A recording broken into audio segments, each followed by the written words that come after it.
Une étude vraiment intéressante qui a été faite à la maison mère de Google, ainsi que par Anne Thorndike, une urgentologue à l'hôpital général de Boston au Massachusetts. C'est vraiment extraordinaire. Google a réussi à faire perdre des millions de calories à leurs employés. À l'hôpital, ils ont réussi à diminuer de 11% la consommation de boissons et d'augmenter de 26% la consommation d'eau. Et contrairement à ce qu'on pourrait penser, ce qui est plus intéressant, c'est qu'ils n'en ont pas parlé à personne.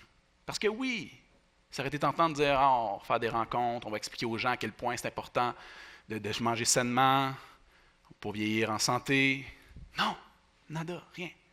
La seule chose qu'ils ont fait, c'est modifier l'environnement. Concrètement, Google, ce qu'ils ont fait, c'est qu'ils ont mis toutes les denrées sucrées, les snacks, les choses moins bonnes pour la santé en dessous de des cloches opaques. À l'inverse, ils ont mis tous les fruits, les choses bonnes pour la santé, les barres santé en dessous de des cloches transparentes.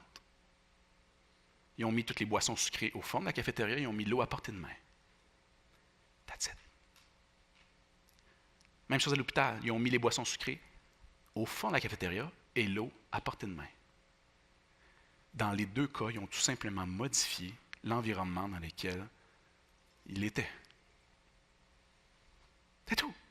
Puis j'aime ces expériences-là parce qu'au contraire de ce qui est véhiculé, que pour changer, ça prend de la volonté, hein? Un peu à la Rocky, qui se lève à 5 heures du matin pour aller s'entraîner pour finalement devenir champion du monde. Adrien! Vous connaissez ça? Ouais. Mais non! Il faut juste être smart. Être smart, c'est comprendre qu'on est des êtres d'habitude qui sont influencés par leur environnement et que la seule chose que tu as à faire, c'est de modeler ton environnement pour qu'il te serve et pour qu'il soutienne l'identité de la personne à laquelle tu aspires.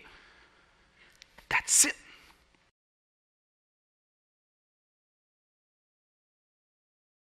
Naturellement,